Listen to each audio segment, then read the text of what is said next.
Welcome to the innovative modalities in cancer treatment.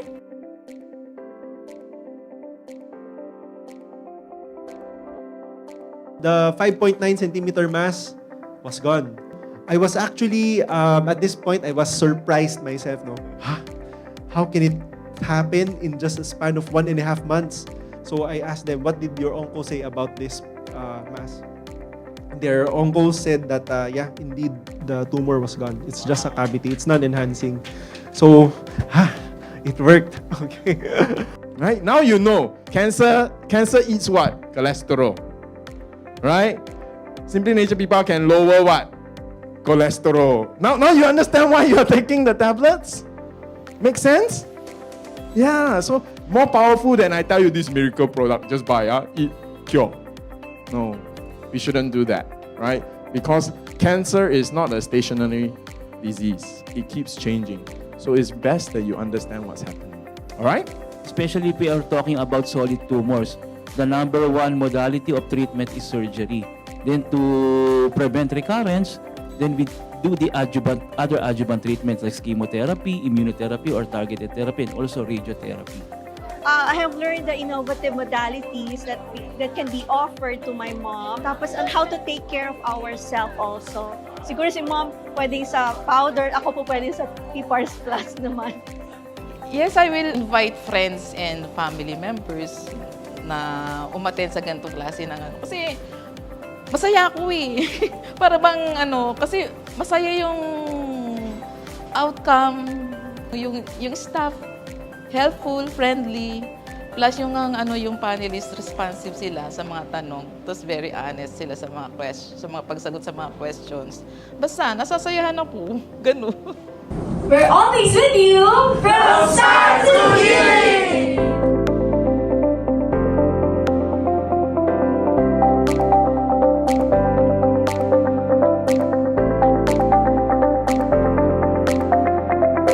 Magandang araw po sa inyong lahat. Ako po si Ciela, ang inyong host, at narito po tayo muli sa Simply Nature Success Stories. Napakapalad po natin ngayong araw dahil napaunlakan po tayo ng isang lung cancer patient na may very inspiring story na ibabahagi po ngayong sa ating lahat. Magandang umaga po, Ma'am Violeta. Salamat po sa pagpapaunlak niyo sa amin ngayong araw na ito. Maaari niyo po bang ipakilala ang inyong sarili sa ating po mga manunood? Okay. Sige, salamat sa inyo. Ako po si Violeta. Magsi-67 years na ako. Na-diagnose po ako nagkaroon ako ng lungs cancer na stage 3C. Halos stage 4 na daw yun. Ay, nung 2022, nag-ubo-ubo na ako pero gumaling. Tapos nung 2023, inuubo na naman ako. Hanggat sa ang plema ko is may dugo. Hindi ko yun sinabi sa mga anak ko. Nilihim ko yung gawa nga ng akala ko TV lang. Mga buwan ng May, sinabi ko sa kanila. Alam naman nila yun na ubo ako eh. Pero sabi ko, hindi na maganda. Ang sabi ko, may dugo na yung may dugo na yung plema ko. Di pina-x-ray nila ako, mayroon ng findings na mayroon bukol ang lungs ko. Ang ginawa naman ng doktor, naman ako, CT scan with contrast. Yun nga, nakita mo, bukol sa sa lungs ko is malaki na. Hanggat sa napansin ko naman na mga buwan ng June o July, mayroon na ako nakapa dito mga bukol. Sa liig ko binayopsy. Hanggat sa dumating ang result ng biopsy after 2 weeks, hindi na maganda. Dahil nga sa mayroon akong lungs cancer, stage 3C. Ayaw ko kasi nagpa-chemotherapy noon. Pero dito sa bahay, nagpakuha ako ng oxygen tank. Malaki. Hindi na ako nakakakilos kasi noon eh. Halos nakahiga na lang ako, pupunta ng CR, pagbalik ko, salpak agad ng oxygen.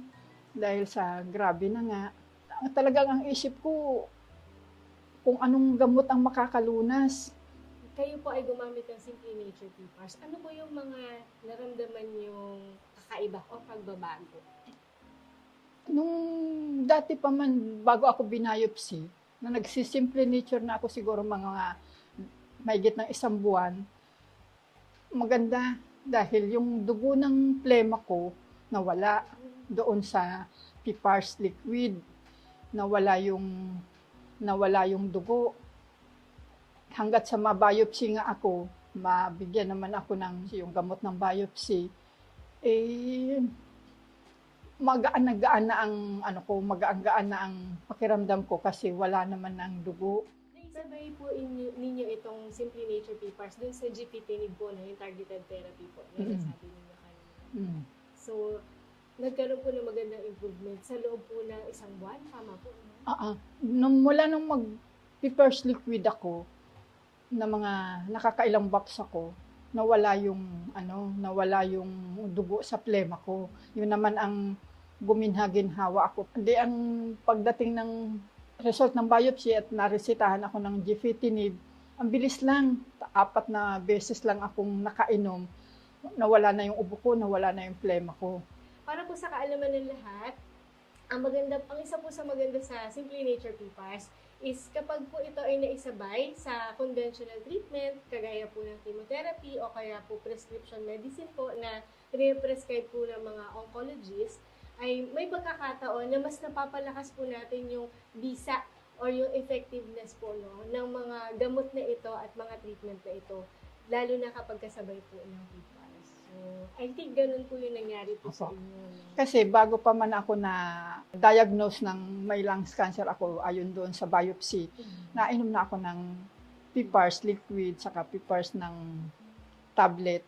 Nawala yung plema ng dugo ko. May 1 buwan na rin. Ang ganda ng epekto sa akin. Ang sigla ko na, 1 buwan, 1 linggo, hindi na ako nahingal, hindi na ako nag-o-oxygen. After po nun, so nagtuloy-tuloy po kayo ng gamit din po ng Simply Nature PPARS? Hanggang ngayon, nag-Simply Nature pa rin naman ako for prevention na pampalakas din ng resistensya. Hanggang ngayon, nag-iinom pa rin naman ako. Pati po yung mga nodules o yung kulani po ninyo, o bukol sa leeg, ay nawala. Nung nainom na ako nung gefitinib, yung mga bukol dito na nagdamihan, ang dami po na talaga dito ng bukol. Awa ng Diyos. Unti-unti na rin yun, araw-araw, kada umaga, kinakapa ko ang liig ko na wala. Pero tuloy-tuloy pa rin naman ng inom ko nung PPARS kasi yun nga ang nakakaganhawa sa akin. Pag nakakainom ako noon, medyo malakas, parang maginhawa bang huminga. Kahit may iniinom naman ako ng hindi na ako hindi na ako nag-oxygen. Kasi nga maginhawa na ang paghinga ko. Hindi naman sa wala akong tiwala sa mga chemotherapy, pero ang dami ko na kasing nakikita na mas lalong daming naaapektuhan ng chemotherapy.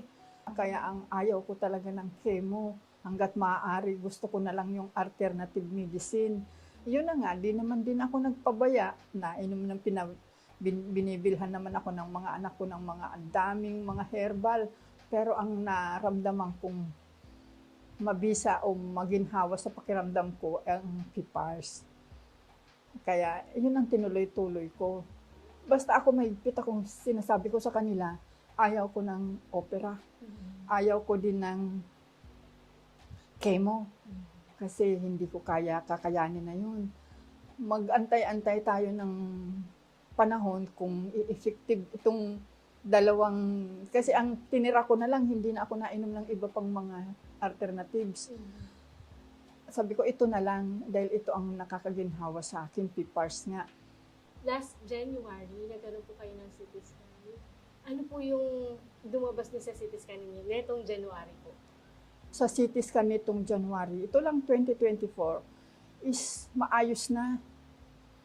Hindi na, wala na yung mga bukol. Kasi kahit si Doc Jansen naman noon, gusto niya na rin ako ma-CT scan para daw malaman, curious daw siya kung ano daw yung nangyayari na sa bukol ko. Maayos na, wala na yung mga bukol. Parang cavity na lang daw yung naiwan ng mga pinag-alisan ng bukol. Yun. Dito po. So parang ito yung parang naging resulta po, nung pag-combine po ninyo ng PPARS at saka po ng GPT po this past months po. Ano po yung mensahe na pwede nyo pong maibahagi sa kanila, sa mga katulad po ninyo na nasa kalagitnaan po ng cancer journey? Laban lang. Huwag tayong mawala ng pag-asa. Ang cancer, nagagamot. May Simple Nature, may PPARS, maganda. Yun talaga ang naranasan ko na guminhawa talaga ako. Nung medyo inatake ako ng todo, gusto ko uminom kaagad, kaso lang kaiinom ko lang. Dahil yun ang maginhawa sa pakiramdam ko na. Pag inuubo ako, nakakaginhawa naman talaga. Ma'am Violeta, maraming salamat po sa pagpapaunlak niyo sa amin at pagbibigay po ng panahon para maibahagi niyo po yung inyong inspiring story po, no, sa ating mga kapwa-pasyente na nasa kalagitnaan o may pinagdadaanan din pong laban against cancer. Ay, ako si Violeta, 67 years old. Na-diagnose po ako ng lungs cancer, stage 3C. Dati po, hirap ako sa paghinga, naubo, at ang plema ko lumalabas, maraming dugo. Talagang hindi ko na rin alam kung paano. Nung mag-take po ako ng Simple Nature's PPARS liquid at PPARS tablet, maginhawa po ang aking pakiramdam at nawala po ang dugo. At sa ngayon, hanggang ngayon, maayos na po ang pakiramdam ko. I trust Simple Nature. Maniwala po tayo.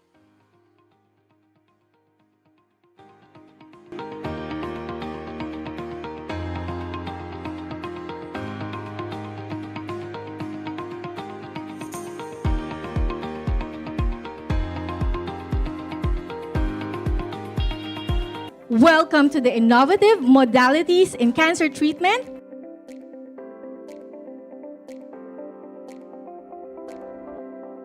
The 5.9 centimeter mass was gone. I was actually, at this point, I was surprised myself, no? How can it happen in just a span of 1.5 months? So I asked them, what did your uncle say about this mass? Their uncle said that, yeah, indeed, the tumor was gone. It's just a cavity. It's non-enhancing. So, it worked. Okay. Right? Now you know. Cancer eats what? Cholesterol. Right? Simply Nature people can lower what? Cholesterol. Now you understand why you're taking the tablets? Make sense? Yeah, so more powerful than I tell you this miracle product. Just buy, eat, cure. No, we shouldn't do that, right? Because cancer is not a stationary disease. It keeps changing. So it's best that you understand what's happening. All right? Especially if we are talking about solid tumors, the number one modality of treatment is surgery. Then to prevent recurrence, then we do the other adjuvant treatments like chemotherapy, immunotherapy, or targeted therapy, and also radiotherapy. I have learned the innovative modalities that can be offered to my mom. Tapos on how to take care of ourselves also. Siguro si mom pwede sa powder, ako po pwede sa PPARS Plus naman. Yes, I will invite friends and family members na umattend sa ganitong klase ng ano. Kasi masaya ako eh.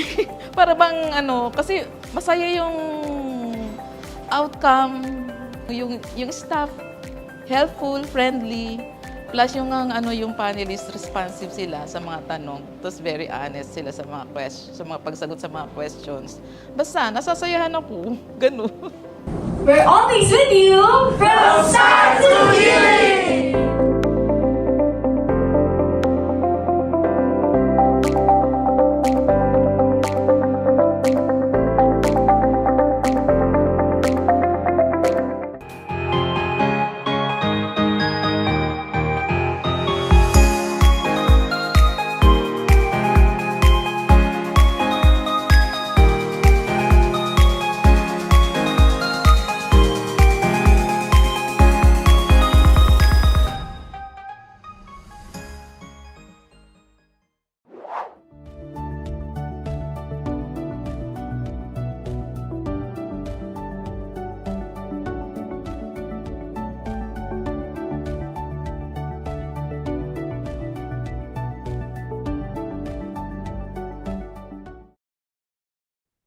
Hello, everyone. I'm Sheila, and welcome to another enlightening episode of Simply Nature webinar. This program is brought to you by Simply Nature International and Simply Healed Medical Group. Just to recap, last episode we discussed the latest cancer treatment, immune checkpoint inhibitors or ICIs, and lots of questions were asked and most importantly answered by Mr. Shyan Lim. And this week, we discover how cancer patients can benefit from using PPARS because tonight's interesting topic is entitled DIY PAP Smear for Cervical Cancer, Safety and Alternative Solutions. This informative session will explore the steps involved in the necessary tools and safety considerations. Our goal is to provide you with the knowledge needed to make an informed decision about home-based cervical health monitoring. Join us and learn whether the DIY PAP smear is a suitable option for you and how this topic can empower you to take charge of your reproductive health with confidence and privacy. We extend our sincere gratitude to each and every one of you for tuning in to this webinar, and we encourage you to share this online event with your friends and loved ones who will benefit from these insights shared tonight. Without further ado, let's dive right in. Please note that we will be having what we call AMA or Ask Me Anything portion. So please feel free to drop your questions on the comment sections. Yes, even Tagalog, pwede po. So leading our discussion tonight, our distinguished health experts. First off, I'd like to introduce a successful entrepreneur and a seasoned international speaker on a wide range of topics from personal success to healthcare. He is the CEO and founding director of Simply Nature International and a PPARS expert from Singapore, Mr. Shyan Lim. Good evening, Sir Shyan. Hi, Sheila. Good evening, everybody. So last week, I was answering all your questions. This week, I have Dr. Jansen back with me. So stay all the way until after the discussion, and we'll have our Ask Me Anything segment. Tonight is Dr. Jansen joining me. So I'll hand the time back to Sheila as she introduces Dr. Jansen. Thank you, Sir Shyan. All right, now on to our next health expert. It is an honor to present our esteemed speaker, Dr. Jansen Calalan, a distinguished graduate of St. Luke's College of Medicine.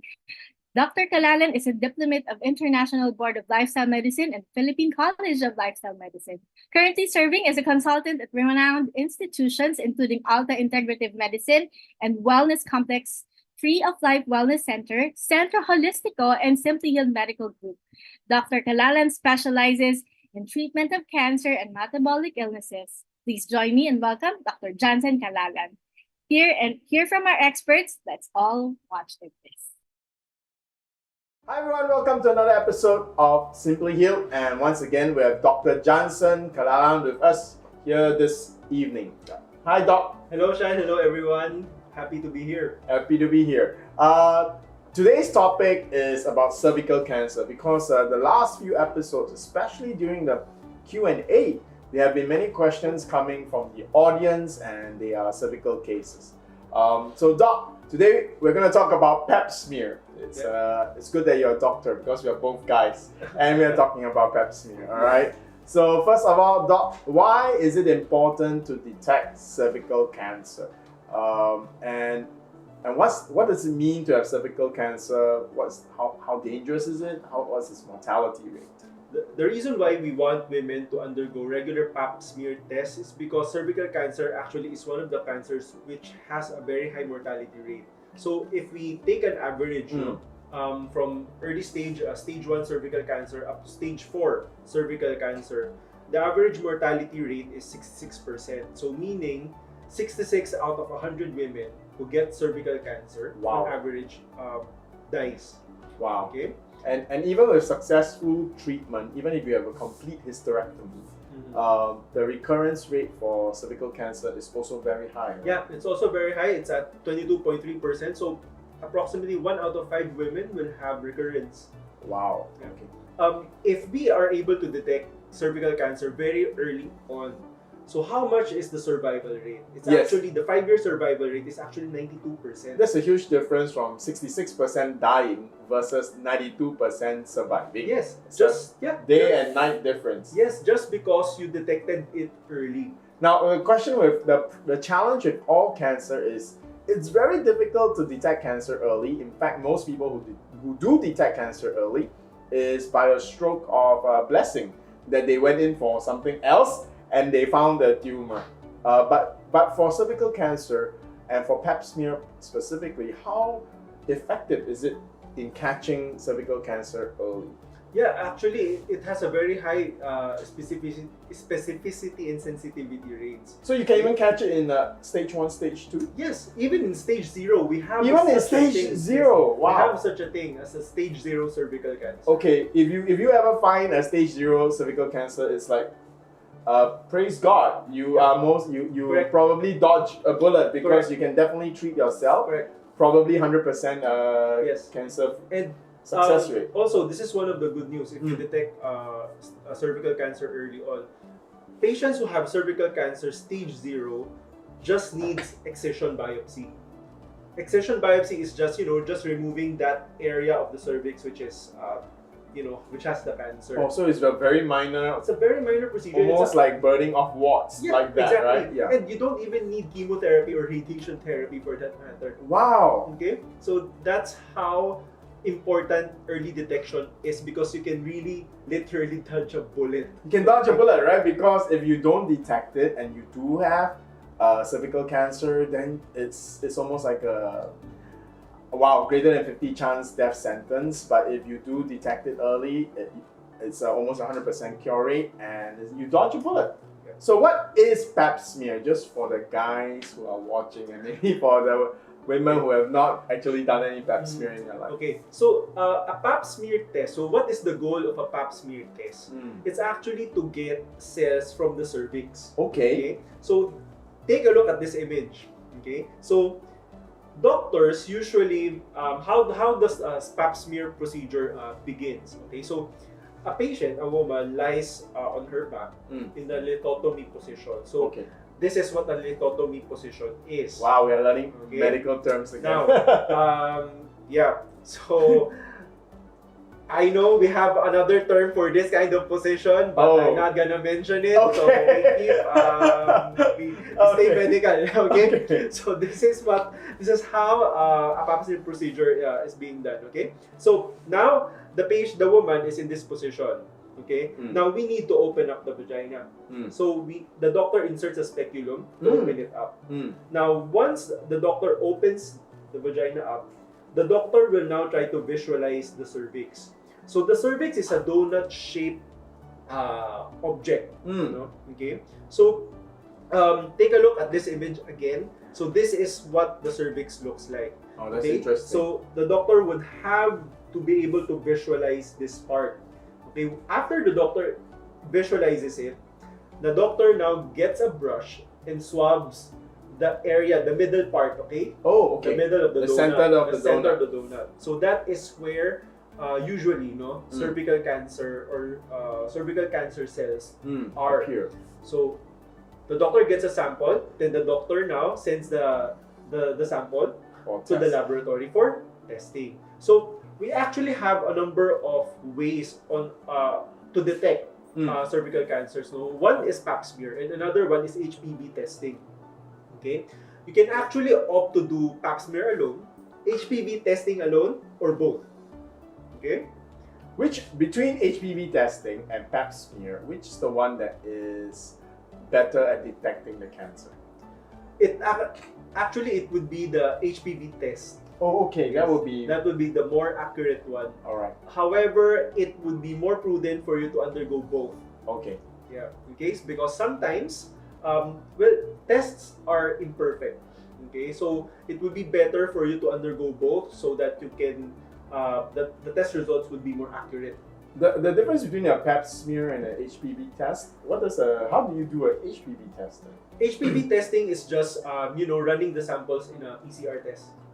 Oh, so it's still the same procedure of getting the Getting the samples. You sample. still have to be in that position. They still have to swab To your swab. donut. Yes. Oh, so Yeah. mine as well. You've already done the Might as well, procedure. okay. Mine as well. It's not okay. That makes sense. Doc, just for many viewers who have never done this before, what would the average cost be of having a PAP smear? The PAP smear test is so cheap. I think it's around 150 to 200 pesos. Okay, that is $4 Wait, sorry, it's not. So it Yeah. Philippine value. Yeah, 400. Did you say 400 pesos? 150 to 200. Okay, that Around is that range. like less than $4, right? So that is really no reason why. I'm gonna tell my wife this because I've been here with her the last 2 years in pandemic, so I'm very clear her schedule the last 2 years. She has not done a PAP smear, so I think we'll go and get it done. Doc, there's also right now even DIY PAP smears. Yes. So, but hearing from you about the procedure, I would guess that going to a doctor would still be better because how do you aim for the center of the donut? Exactly. So I've seen these DIY PAP tests, in a lot of e-commerce platforms. Okay. Now my stand on this is that Not that it doesn't work, but it might if you are doing it yourself, you might miss. You might miss you might exactly miss. because even healthcare professionals, the cervix, if you are not experienced, okay, if you are just you are doing it the A first novice. time. Yeah. I mean, novices, medical students, medical interns, Even medical students even and medical interns, medical students have difficulty visualizing the cervix. okay. Okay, so if you are someone, a lay people who have no medical training whatsoever, and you are doing it blindly, guess what? Most likely you will miss it. Okay. So back to why we want to do all these PAP smears to maybe even catch your cervical cancer at stage 0. So I think to catch your cervical cancer at stage 1, 2, or 0, you probably have to be very accurate because your cancer is so small.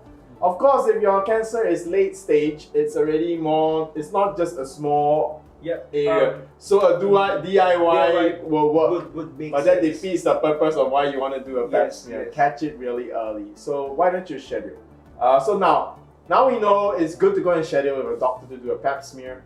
Doc, how often should a woman schedule herself for PAP smears? Okay, so how often is it? We have to divide this into 2 age groups. Okay? Alright. So the first age group would be So at what age would it be? At what age would it be? At the earliest that you should undergo PAP smear test. It's at age 21 years old. 21. So 21 years old until 29 years old. Okay. Women should undergo PAP test every 3 years. So those under 30 every 3 years. Oh, easy to remember. 33 years. Yeah. Okay. So HPV testing alone can be considered for women who are aged 25 to 29.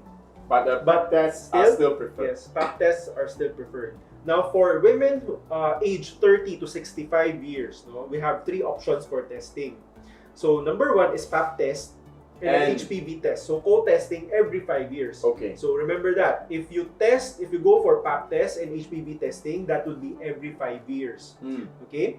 If you are going for PAP smear test alone, that would be every 3 years. Which tells us like what you said, the HPV test would be more accurate. Yes. That's why HPV test it's longer. is 5 years. Okay. So also, if you are very uncomfortable to undergo PAP test, HPV testing, if you're doing HPV testing alone, that would be every 5 years as well. Okay. But Doc, as you mentioned, right, the collecting of the samples is one procedure. The PAP smear test and the HPV is actually the laboratories doing it. So if you've gone already if you already collected the sample, there's no point. Don't save that $10-20, right? Just go and do it both, right? Now after you've started yourself on a schedule of testing every 3 years or every 5 years, when do you stop? Or is this a lifelong process all the way? Okay. So of course at some point you have to stop screening. Okay, so the age where we stop screening is at age 65 years. Okay, but we have to fulfill a number of criteria. So number 1 would be if you do not have a history of moderate or severe abnormal cervical cells or cervical cancer, and if you have had either 3 negative PAP test results in a row, 2 negative HPV tests in a row, or 2 negative co-tests result in a row within the past 10 years, and the most recent test should have been performed within the past or 5 years, depending on the type of test. Okay, so if you fulfill everything then you can stop undergoing PAP tests already. So if you are age over 65, your last PAP smear or HPV test should be in the last 3 or 5 years, and it should be a consecutive one. So if you never ever took PAP smear test and you took one when you were 62, and now you are 66, you only fulfill one criteria. You have to go for one more because you need a consecutive negative. All right. Correct. Yeah. So it's like you do one test, they just want to make sure it's not a fluke Yes. or a mistake. So Correct. do 2 consecutive ones, and you're after 65, you are free. What about post-hysterectomy? What about those who do have cancer?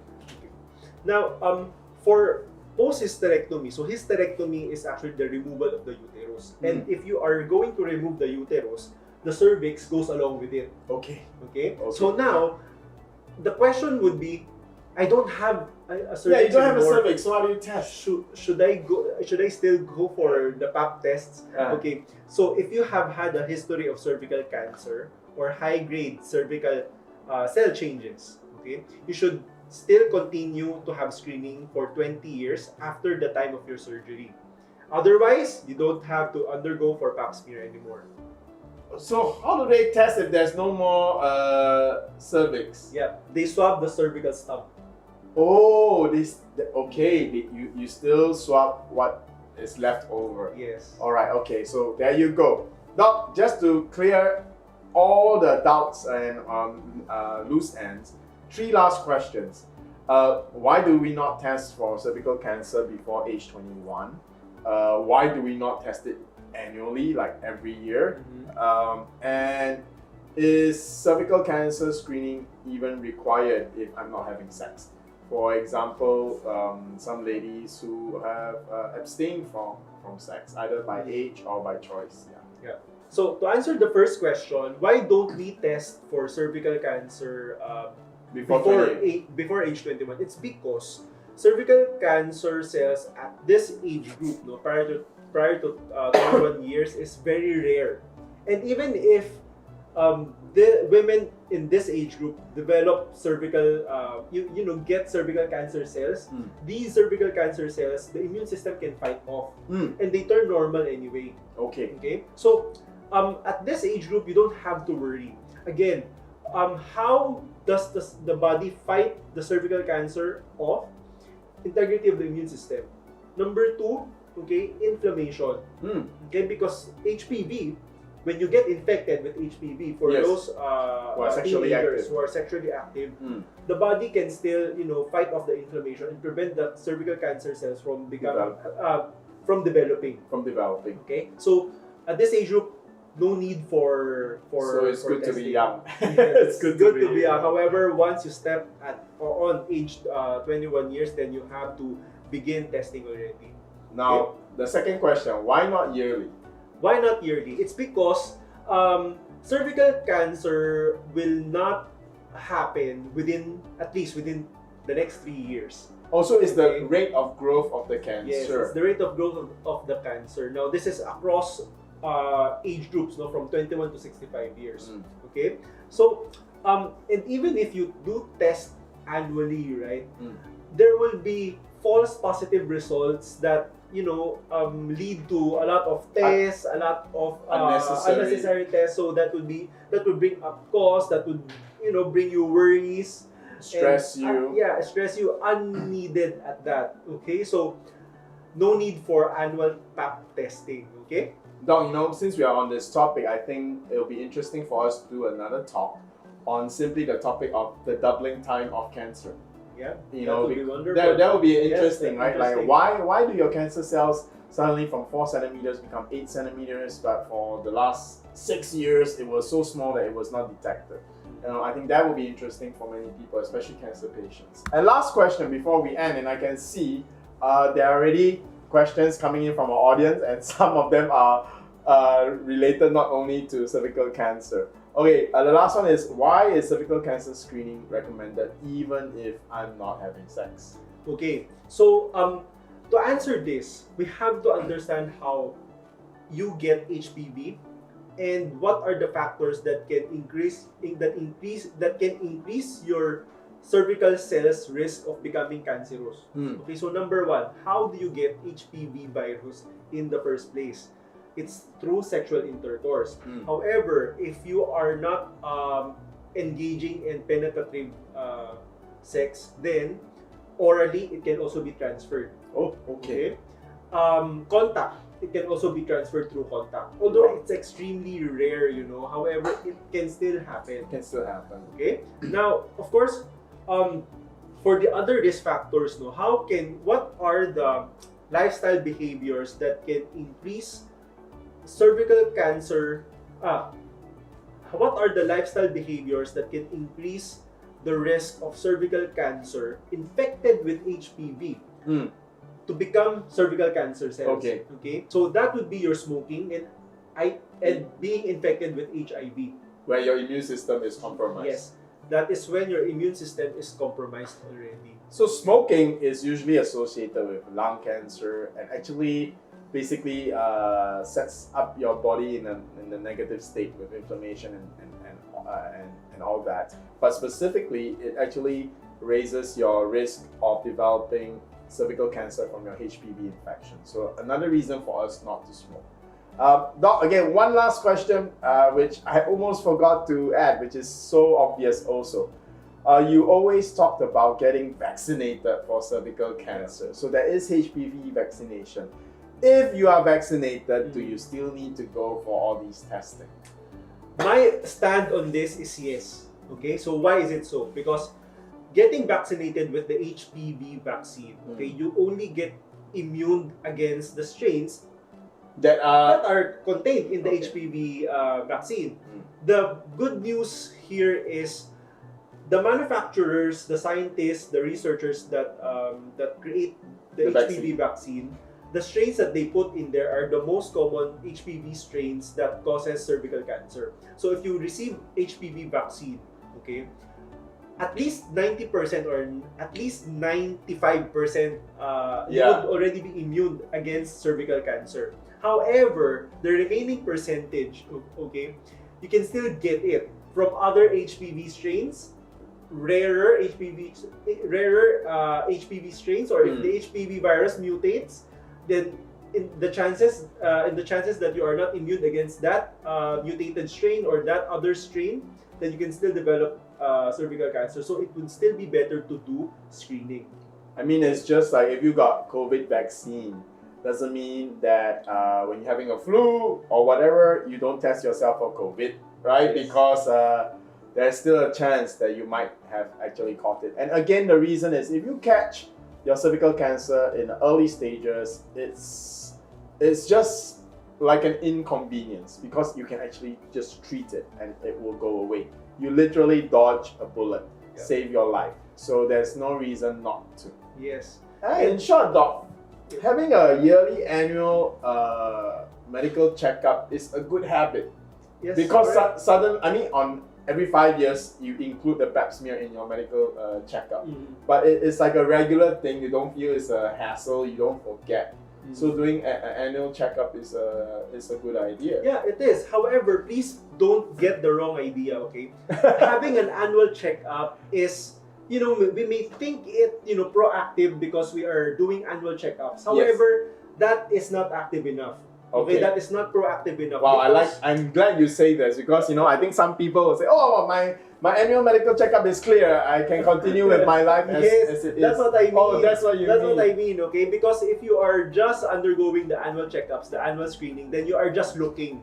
You're not doing anything to prevent it from happening in the first place. Okay, so what are the things that you need to do to prevent it from happening? So stop engaging from promiscuous activities, sexual activities. Okay, so that's number one, to prevent cervical cancer. Number two, always eat a predominantly plant-based diet. Okay. And number three, if it's so difficult for you to eat a predominantly plant-based diet, there are supplements like Simply Nature PPARS, which is made out of a very special strain of microalgae that can help boost up your immune system to fight these infections that causes cancer, right? Yes. Because studies have already shown that. Why am I so always recommending this? Because Simply Nature PPARS, they have tested their products against the immune system and saw its effect on the immune system, and they've shown that dendritic cells, which are scouts that gets all the infectious diseases. Not just cancer. Yeah, all infectious diseases. So dendritic cells are antigen presenting cells. So the main job of these cells is to detect infection, detect cancer cells, and present them to the immune system so that the immune system can go and kill them off. Okay. And of course, when I first met Doc Jansen, wow, how many years is it now? 4 or 5 years? 4 or 5 years. Yes, and in that in between time, so many patients. So there's a difference between the theoretical knowledge, and now when I talk to Doc Jansen and when we discuss about PPAP protocols, his confidence level and comfort is so different, because once we see it in actual patients, and your own patients, it's a very big difference. So without further ado, Doc, let's move to the Ask Me Anything segment.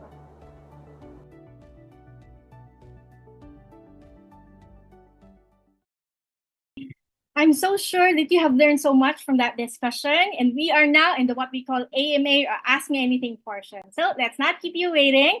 We can now to answer our questions in this modern world filled with noise of different health opinions. Trust the ones from the experts. Let's call on once again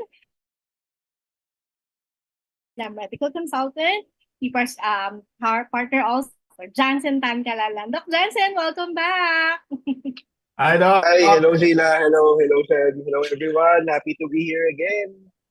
Yeah, happy to be here. Let's jump into the questions. Our first question, this is a question coming from one of our registrants, Christine from Cebu. What age to check for PAP smear, and is it allowed for teens to have PAP smear also? Near 14s, not so much, no? Yeah, PAP smear is more for those who are age 21 and up.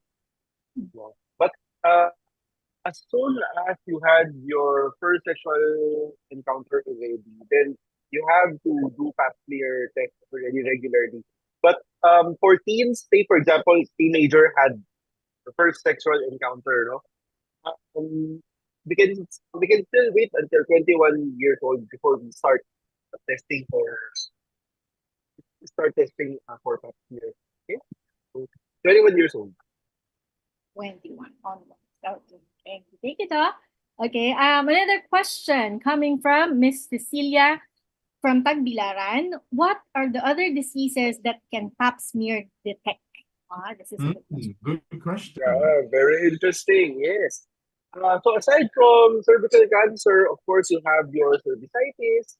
You can also pap smear can also detect bacterial vaginosis, any ongoing infections, may it be fungal, bacterial. You can also detect. Okay. If there is any degree of inflammation going on there, pap smear can also detect that. So, yeah. All right, thank you, Doc Jansen. Okay, I just want to read some comments, all right, that I can see on the comment section coming from Mr. Ango Wonder. I think it's a miss. My husband using PPARS, it's very effective. Wow, thank you so much for sharing your feedback. Another one coming from YouTube, because by the way, our webinar tonight is also simultaneously played in the YouTube channel.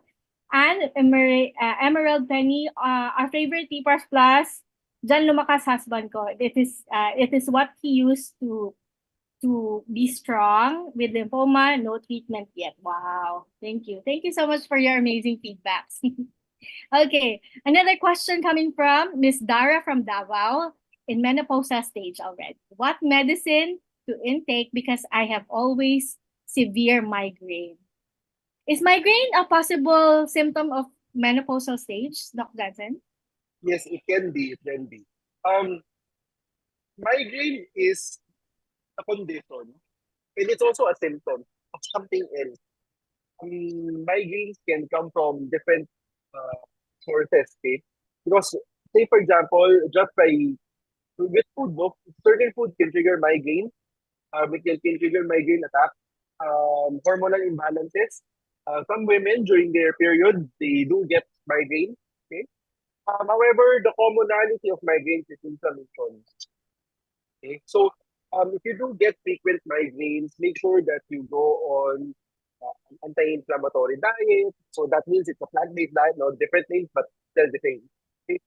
Make sure you take in a lot of antioxidants. So that means, plant foods that has different colors. Okay, your meal should be very colorful. Should not be just a uniform green or a uniform yellow or a uniform orange.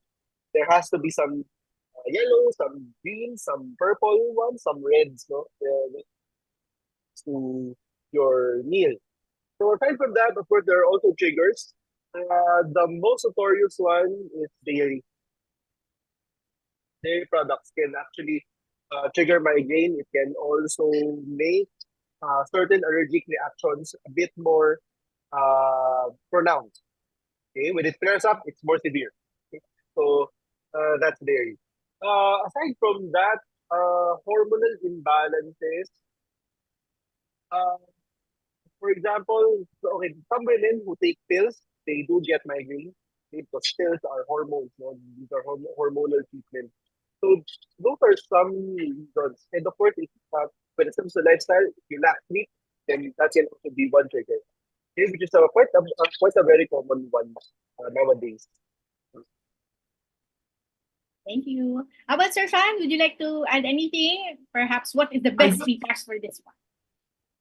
No, I just want to make a comment about migraines though. Actually, surprisingly, though, I'm not sure if you've encountered the same. For migraines, sometimes it's constipation. And my sister-in-law is chronically constipated. So for her, it was not PPARS that cured her migraine, it was cleanse. Just by taking cleansing plus, she was able to poop, and her migraine, which used to be very regular, didn't come back anymore. So I think, surprisingly, the solution to some people's migraine is not about drugs. It's simply about going to the CR. So cleansing plus is a really good supplement to do that. Yeah. Thank you, Sir Sean. Thank you, Doc Jansen. Okay, another question coming from Miss Marija. I think maybe just for the benefit of others who just came in. For a woman, coming from Miss Mary Joy, another registrant, for a woman without baby above 34 years old, is there a bigger risk for cervical cancer? Not really. If we are only considering those two factors, no, not having any kids after 34 years old and being above 34, no?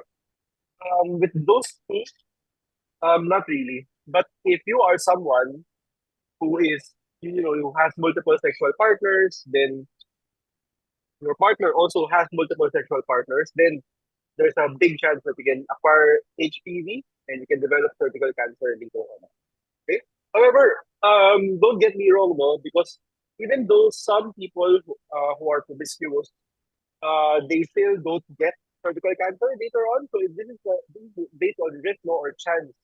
There are also some people who do have genes that make them more susceptible to develop cervical cancer.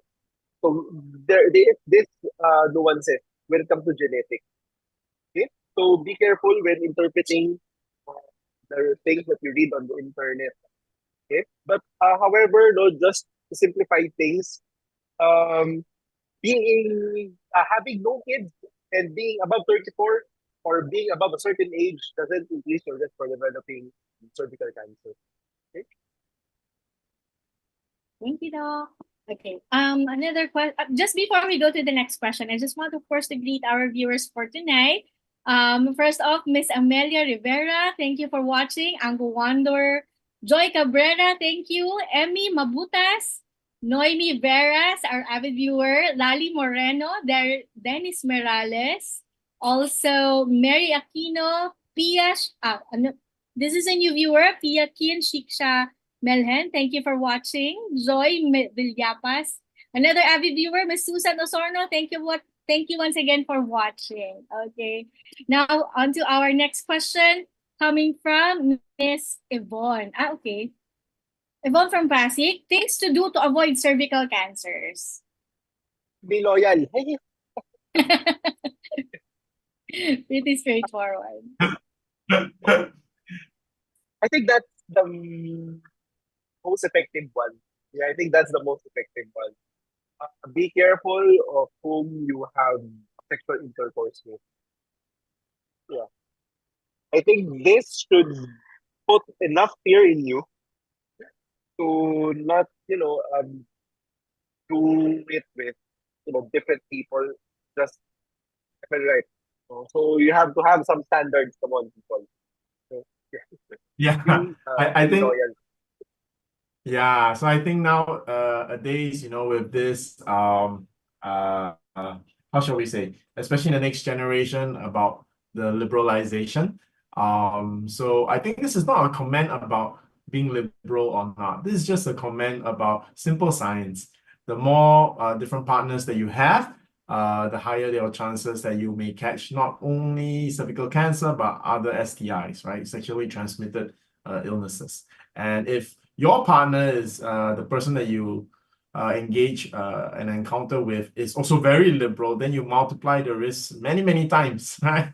So this is something that I think sticking to being conservative is actually more aligned with being cautious, right? So it's not really about liberal or conservative. It's really just about being smart. Yeah. Yes, and we are not only talking about the girls or the females here, but also the guys as well. Yeah, absolutely. Now is the case. I too, right? Yeah. Okay, thank you so much, Sir Shyan and Dr. Jansen. Another question. Okay, this is off topic, but it's also a good question coming from Mr. Marvy from Taguig. What is the home remedy for scoliosis? Home remedy for scoliosis. Uh, there's no really a cure for scoliosis, no. But if there is something structurally wrong with your spine that leads to the scoliosis, you have to get surgery. But if it's just postural, then make sure you have a proper posture. Right? So if you're seated for long periods of time, if you feel back pain, then it's not ergonomic. The the the chair that you're seated on. So try to adjust either the table, the chair, how you your dynamics in your work area. So try to increase comfort as much as you can. No? I think that's the best way to address it, especially for postural scoliosis. So for postural scoliosis, it's a matter of fit. Okay, so be mindful of your posture. No, so that's I think that's the best remedy for it. I think this is a special call out no, to all, I guess, the office workers who are consistently seated for 8 hours in the office. So yeah, better be Stretching. cautious. Yes. Stretching is also really important. As I age, I'm hitting 50 this year. I realize stretching is really important. If I don't do stretching, then I was attending a TCM course. So one of my classmates is actually an what's that called, rehabilitation doctor. So he talks about your fascia hardening. So basically, if you don't move your fascia, which is like a layer of basically it covers your entire body. It's like a membrane, right? No, so if it hardens, you can only crack it, to break it in order to heal. So it's going to be a very painful process. So really, movement is really so important. So do make sure you don't stay in a single position for a long time. I think there's a lot of reasons why people have neck aches and pains today is because we can accidentally freeze for long periods of time without knowing it. For example, watching Netflix on your mobile phone.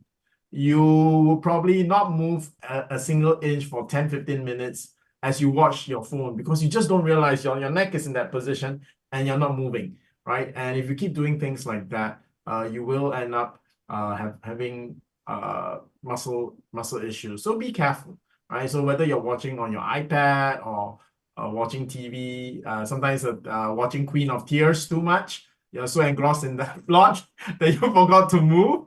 All right, so I think that's very important. So remember to move around often, especially if you are past the age of 50. All the more, don't stay stationary for any extended periods of time. Yeah. Just a very quick follow-up. Doc Jansen confirmed this one. I saw in one article that it has something to do with the positioning, that if we stay upright, the weight of our head is quite lighter. And then if we do this, it's heavier. And then if we do this, it's like a lot heavier. Something, is that correct, Dr. Jansen? Yes, yes, that's basic physics. What do you call that? That's torque, I think, torque. Yeah, it's torque. Just It's the same with, yeah, it's very similar to a seesaw. So imagine a seesaw.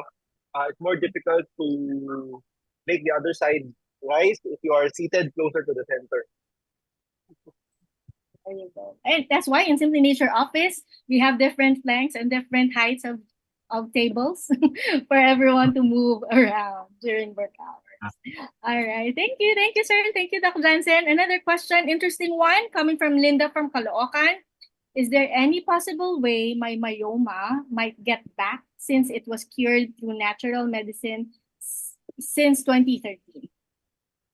As long as you have a uterus, yes, there's a possibility. Yeah. So myomas arise because of hormonal imbalances. Okay, so you have to be careful about that. So again, dairy is the number one source of hormones, no, that is in our diet. Okay, so be careful of that, right?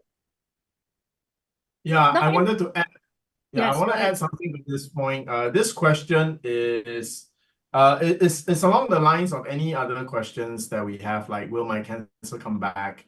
If I have arthritis, rheumatoid arthritis, and if I take PPAR tablets or extracts, and if it's cured, will it come back? So I think the very important concept that we should all remember is that our body is constantly at risk of breaking down. So we have to constantly upkeep it, right? So for example, you can't say that after having a healthy lifestyle and now you're feeling well, you can go back to your old lifestyle and you'll be okay. It doesn't work that way, right? So one thing very important is that supplementation protocols should be habitual. So if you find a great supplement that works for you, for example, PPAR tablets, then continue to be on it. It's not a maintenance, right? Maintenance drugs are maintenance to maintain artificially, but even natural supplements, you should keep on it while your body consumes the nutrients, uses the active components to maintain your body naturally, right? As opposed to drugs having their own interventions in your body. So so this question about, and any other question, is that whatever got you healed, you should stay on it and you should keep on it. That is why we rather choose to have natural ways of healing ourselves if that option is available, because we know that we have to keep doing that. We don't want to keep taking drugs, right? So that's why we all opt to have natural ways of treating ourselves. Diba? Yeah. Thank you, Sir Sean. Thank you, Dr. Jansen.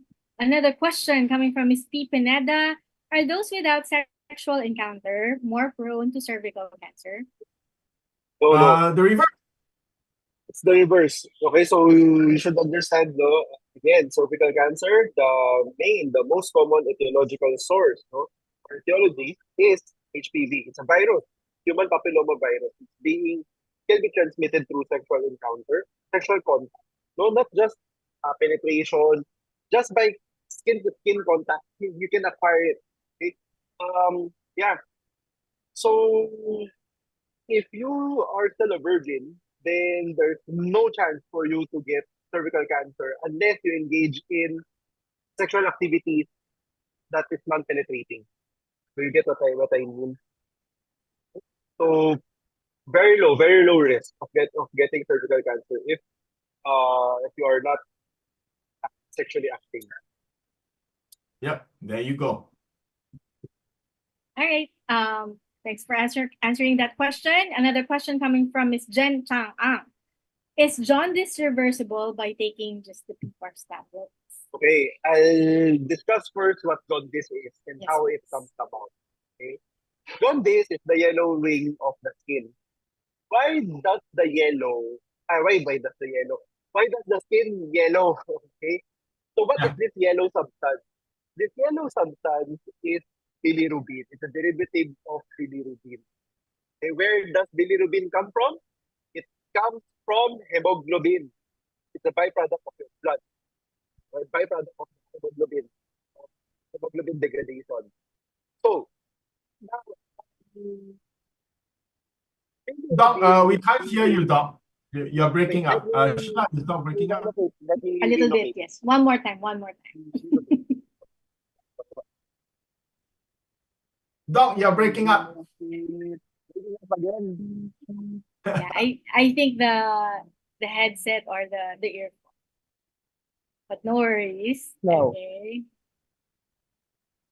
Let me relocate. I think there's There you the go. voice is Okay. beside you. Might be the For a while, fan, for a man. while. It's the fan. Better? Is this better? Yeah, Yes, much better. this is better. Okay, Yes. okay. So, again. The yellowing of the skin is because of a byproduct of bilirubin. Now, bilirubin is being metabolized by the liver. Okay? And when the liver metabolizes bilirubin, okay, it goes into the bile.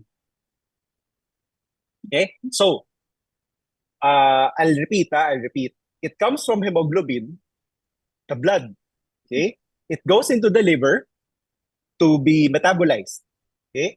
It is being disposed through the bile, which we will poop later on. Okay? So now, if you have so how we, based from this three process, no, from these three stages, how can you develop jaundice? Okay? It is when your blood accumulates too high of the bilirubin byproduct. Okay? And it gets deposited to the skin. Okay? So, when will this happen? Number one, if you have hemolytic anemia, hemolysis. So, if your red blood cells burst, all red blood cells burst all at the same time, then you'll have a high amount of hemoglobin now that would be present in the plasma. So the plasma would be the liquid wherein blood is, well, plasma is a part of blood, okay? But the red blood cells would be suspended inside the plasma, okay? That's the space. So just imagine Earth, the red blood cells is Earth, then the space, outer space would be plasma, okay? Yeah. So that's the closest thing that I can come up with. So when red blood cells burst, so there would be a very high amount of hemoglobin suddenly, that would be present in the plasma. So now your liver would have to metabolize all of this all at the same time. And the waste material would now be circulating also inside your blood, which will now deposit to your skin. So that is jaundice. So this is called prehepatic jaundice. Prehepatic. Because the problem is outside the liver. Okay, it's not yet in the liver. Okay. Now, when you have liver diseases, for example, liver cirrhosis. Okay, so now again, your liver is the one that metabolizes bilirubin. Okay, so if you have a liver problem like liver cirrhosis, then you will not be able to metabolize this. So again, it will spill over to your blood. Then your blood will circulate and deposit the waste materials to your skin, which is the yellow pigment that we see. Okay? So this is a very common symptom of patients who have liver cirrhosis. Okay? Now, the last one. So you have now the liver. What if there's nothing wrong with your blood? There's nothing wrong with your liver. However, from the liver down to your gallbladder and your gallbladder down to your intestine, there is something that blocks it. Okay? Blocks the outflow of bile. So if that happens, then there would now be a backflow. Okay? Or not really a backflow, but your bile will now have difficulty draining towards your intestine because there's something blocking. So if that happens, then again, we will now trace it back then, to the liver. The liver will now have difficulties in metabolizing the byproducts of bilirubin. Then, of course, that will spill over to the blood. Okay? So if there is an obstruction, like a gallstone, okay, then You can now have post-hepatic jaundice. Not only gallstone, anything that obstructs the biliary tree, such as tumors. So we have pancreatic cancer. Okay, pancreatic cancer patients do develop jaundice as well. Tumors that arise from the biliary tree, polydocal cysts, for example, no? So that can block the outflow of bile, then you can develop post-hepatic jaundice. Okay, so if we go back to your question, would simply taking PPARS be able to reverse this? The answer is no, okay? Because you have to address where did where along the metabolism of bilirubin was affected. Okay, where is the disease happening? Is it pre-hepatic before the bilirubin goes into the liver? Is it a liver problem itself? Is it a hepatic issue, or is it post-hepatic, meaning it's outside of the liver already and it's somewhere along the bile the biliary tree. Okay, so that's how we determine where the jaundice is coming from. Yeah. Thank you, Doc. And we always say it here in Simply Nature that we really have to understand how severe the scenario is, because the part of the question is, she asked if the tablets are enough or sufficient. And with all the things that you've mentioned, the causes of this jaundice, most definitely the tablets would be best if tandem with extract, and of course, most importantly, the treatment itself. Right. Yeah. Thank you, sir. Thank you, Dr. Jansen. Okay, and Doc, there was a rather technical answer. Yes. Yeah, because the question is, it can mislead people, so I have to explain all of these mechanisms. Yes. So it's not as simple as you think. I love the analogy of Earth and then the atmosphere. You did that. For anyone, if any time our question is too technical, right? That is a good indication that maybe you should go for a consult. All right. So that, because it means that there are more variables involved in the question that you think was actually a very simple and direct question. There could be other variables. So going for a consult will be a good option to take so that you can be sure, all right, that you can get the results that you want. And talking about consults, for those of you who wish to have a consult with Dr. Jansen, you can easily type in how to consult Miss Beth and Miss Irish. We'll definitely get in touch with you right away. Or the link for you to have a consult is in the description box in the comment section. Thank you so much. Okay, another question. You've mentioned a while ago that jaundice can be a symptom of pancreatic cancer. So another question actually is, what are the symptoms of pancreatic cancer? Oh gosh, abdominal pain right at just above your belly button. Okay. Oh, okay. Just above the belly button. Yeah, just above the belly button, and the pain is boring. boring. There's something that is sticking in the middle. Yeah, piercing. Then it radiates towards your back, or almost at the same area, same level. Wow. So that's so it's like going through your body. It's like an arrow going through your body. Exactly. Another one would be, of course, vomiting, nausea. If you lose weight, but a loss of appetite, but those are derivatives. So those symptoms are an effect of vomiting and nausea. Okay, you cannot eat anything. What else? Well, we've discussed jaundice already. I think those are, I think that's about it. I think that's about it. The most important one is the abdominal pain that radiates through your back. So it's something like there's piercing through you. Okay, and most often than not, if you feel that kind of pain, it's too late. Yes, I was about to say pancreatic cancer is one of the more difficult ones to treat, right, Doc? Yes, exactly, because the pancreas is located at a very confined space surrounded by vital organs.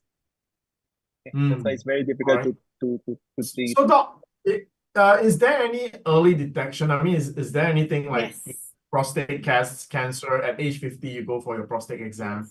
So is there anything for us to monitor, or if we go for annual checkups, is there anything that can give us a clue, or should we scan? Can we scan for pancreatic cancer?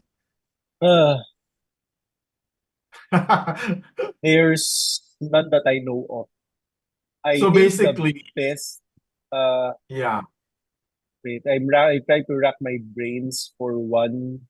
I think the best one would be an ultrasound of your abdomen. But again, by then, if there's a lump that was detected in your pancreas, right? It's gonna be too late because the mass is gonna be big already.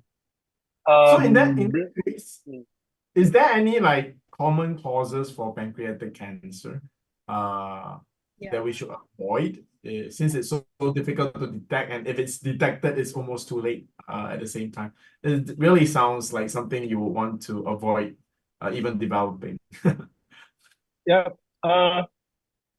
Some things that we have in common, no, would actually be still lifestyle related. So that would be smoking. If you are overweight or obese, no, that increases your risk of developing pancreatic cancer.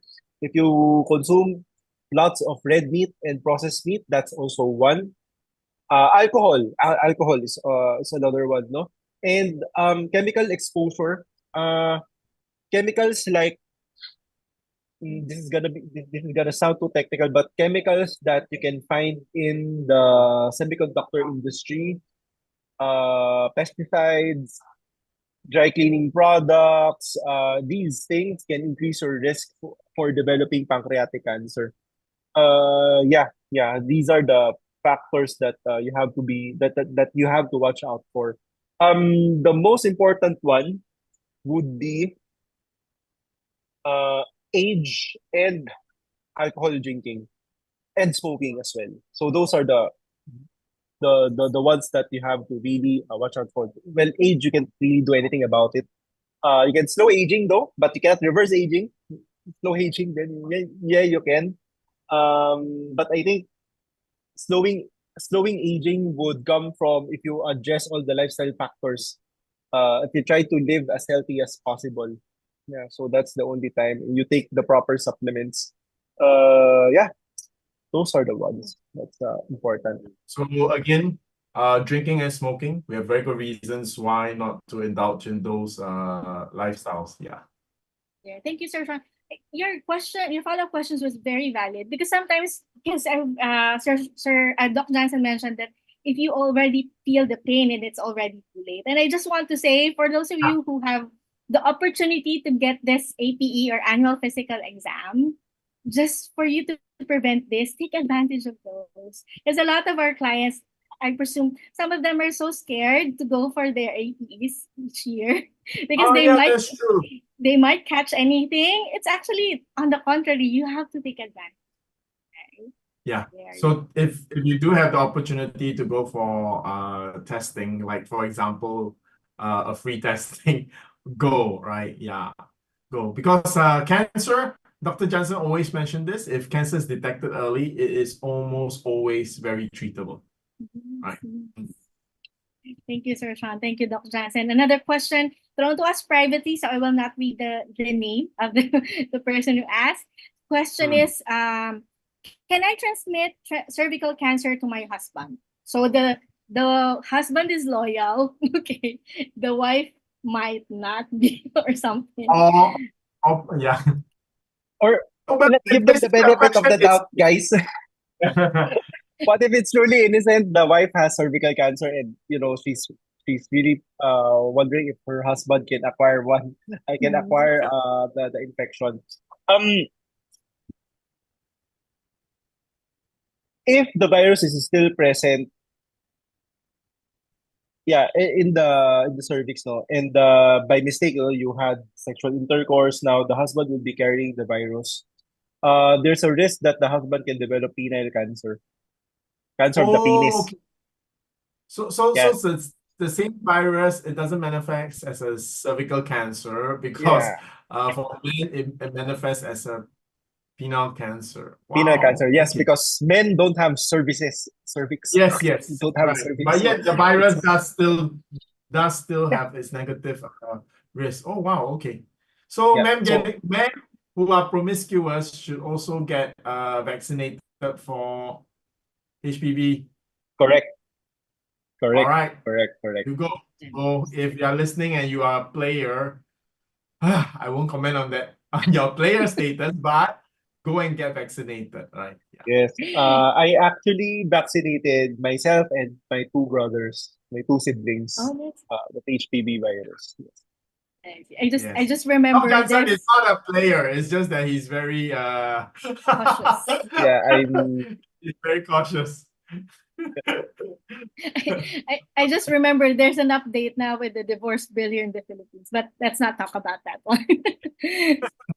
Okay, and that question actually leads us to another interesting question. What is the equivalent of PAP smear to males? There's penile cancer. there's none. None. Okay, There's that's none. none. Wait. Equivalent of PAP smear for men, you can test for HPV DNA, the DNA of the virus itself. Okay, but the PAP smear, the brushing and all, of course not. No. HPV DNA would you have to get from the either the blood or the organ itself. Blood test. Okay. Thank you, Doc. Okay, another question. What is the next step if the PAP smear result is positive? Now the doctor would have to check how big the size of the lesion is. Yeah, if the lesion is very small, it can be excised. Then it would excising the lesion would be curative. Yeah. So that's like stage 1A1 cervical cancer.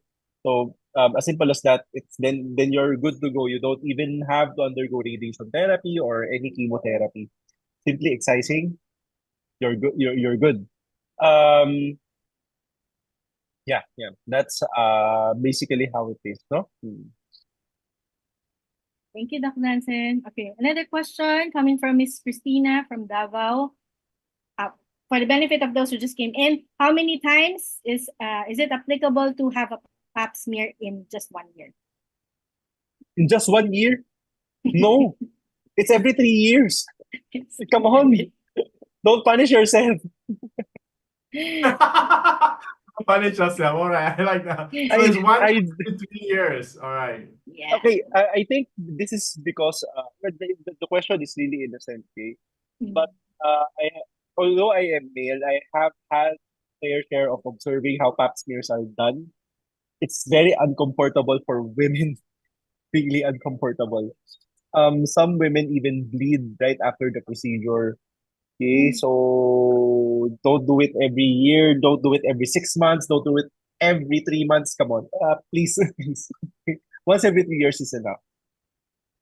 Okay, Not to mention, the ladies also do the mammogram as a test too. So, okay, all right. Next question coming from thrown to us privately. The cervical cancer vaccine need a booster. Oh, this is a good question. No. You don't have to have a booster for that. So once you complete all 3 shots, then you're good to go for life. Thanks. All right. Let me just check if there are some other questions. Okay, I think we have. Wow, indeed, answer all the questions.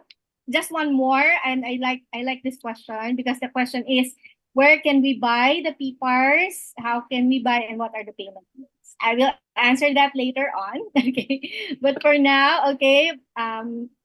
As always, of course, our viewers are a combination of those who are in prevention, who are already diagnosed with cervical cancer, and in remission. I'd like to ask for very quick parting words for each one of you before we say goodbye. Okay, I'll go first. So that we can let Dr. Jansen have the last word this week because he was not with us last week.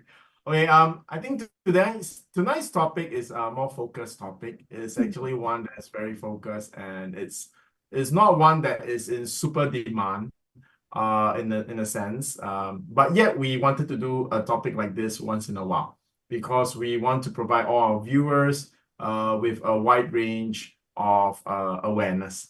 All right, so thank you very much for those of you who have joined us today.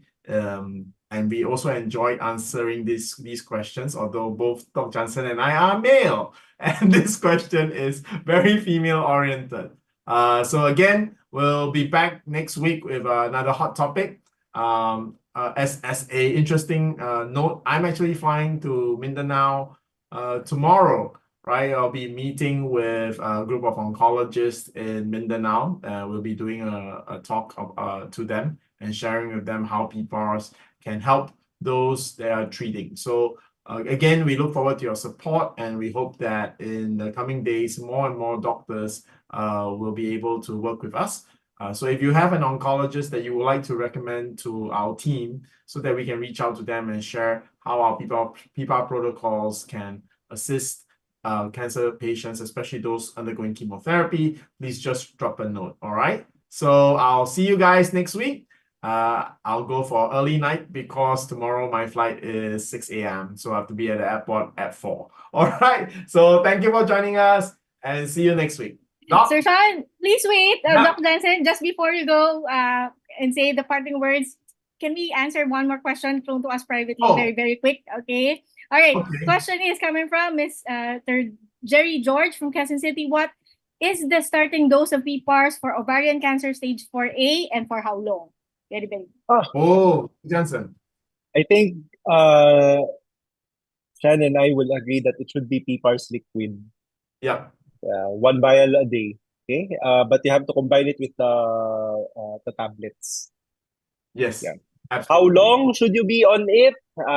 This is how I do it. Okay, I usually place. Yeah, this is I usually place patients who have advanced stage cancers on PPARS liquid for 3 months, then check scans again, see how the tumor reacted. Okay. Then, based from the scan on the 3rd month, I will assess if we will continue, change protocol, or stop altogether. Okay. So, I do that every 3 months, no? The surveillance, the monitoring that I do. So, say for example, the 3rd month, the tumor shrank, but it's still there. So it means the PPARS liquid worked, right? So we continue for another 3 months. Then we do the scan again. Then check again. Did the tumor shrunk? Tumor increase in size? Same banana. Okay. Yeah. So that's how I decide whether to continue or not, or to stop the protocol altogether. Okay. Yeah. I have nothing to add to it. Dr. Jansen just said it all. So that would be the protocol that you will go on. Thank you, sir. Okay, and Dr. Jansen, your parting words. Yeah. This month is May, and we're going to have another SMX event on July. Now, the team have been asking me what topic should I be discussing. Okay? So I'm gonna make the announcement now. So the entire Simply Nature team would have an answer already, and all of you guys who are watching will have an inkling on what I will discuss. I'll present a case wherein this lady developed a 20 I think almost 30 centimeter big of a mass inside her abdomen, and we were able to shrink it down to 20 centimeters. This is approximation. Okay, we were able to shrink it down to 20 centimeters. There are other tumors also present inside this lady's abdomen. One was 12 centimeters, which is gone now. Okay. So if you want to know more, if you're excited to find out who this is, how we were able to do so, please attend the SMX event. Okay. Be there in person. Okay. It would be better. It would be best to see you face to face. Yeah. Yeah. Exactly. I'm excited. I'm excited about the topic. Yes. We all are. And not only Dr. Jansen and not only Sir Shyan will be there, but also our oncologist, surgical oncologist, Dr. Jamika Tapre will be there as well. Okay, don't worry. I'll make a formal announcement after, just before we say goodbye. All right, but at this point, on behalf of our viewers, I just want to say thank you, Sir Shyan and Dr. Jansen, for answering our questions tonight.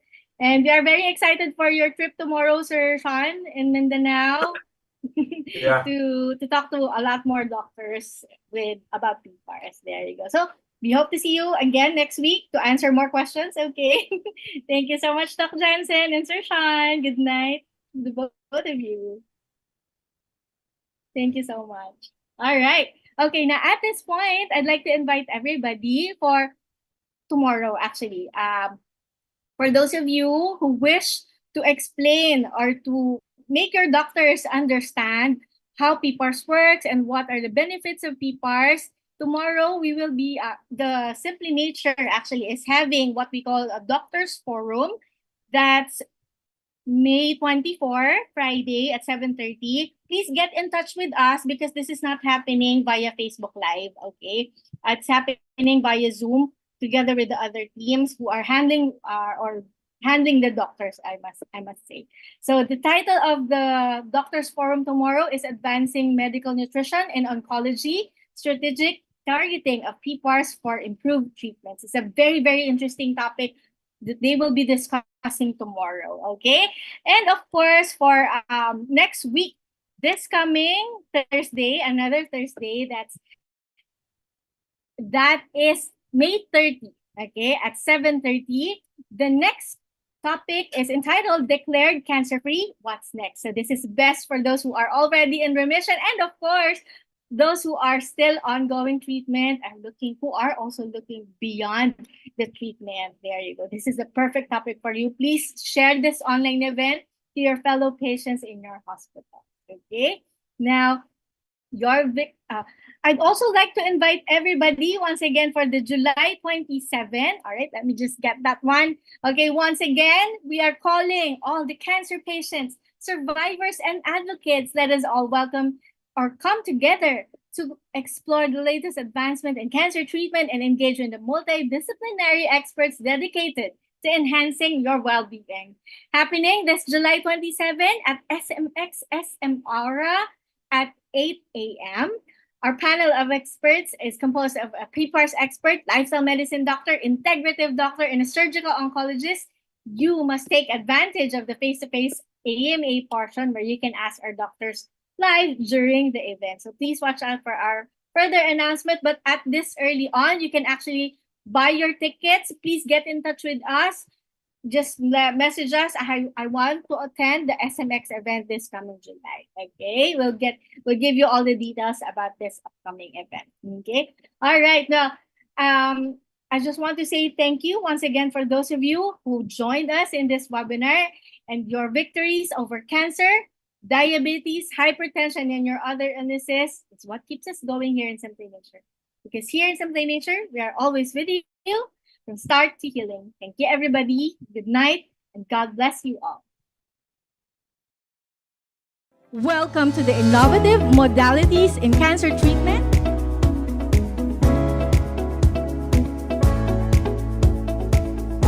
The 5.9 centimeter mass was gone. I was actually, at this point, I was surprised myself. How can it happen in just a span of 1.5 months? So I asked them, what did your uncle say about this mass? Their uncle said that, yeah, indeed, the tumor was gone. It's just a cavity. It's not enhancing. Now you know, cancer eats what? Cholesterol, right? Simply Nature people can lower what? Cholesterol. Now you understand why you're taking the tablets? Make sense? Yeah, so more powerful than I tell you this miracle product. Just buy, eat, cure. No, we shouldn't do that, right? Because cancer is not a stationary disease. It keeps changing. So it's best that you understand what's happening, right? Especially if we are talking about solid tumors. The number one modality of treatment is surgery. Then to prevent recurrence, then we do the other adjuvant treatments like chemotherapy, immunotherapy, or targeted therapy, and also radiotherapy. I have learned the innovative modalities that can be offered to my mom. Tapos on how to take care of ourselves also. Siguro si mom pwede sa powder, ako po pwede sa PPARS Plus naman. Yes, I will invite friends and family members na umattend sa ganitong klase ng ano. Kasi masaya ako eh. Para bang ano, kasi masaya yung outcome, yung staff, helpful, friendly, plus yung yung panelist responsive sila sa mga tanong, tapos very honest sila sa mga questions, sa mga pagsagot sa mga questions. Basta, nasasayahan ako. Ganun. We're always with you from start to finish.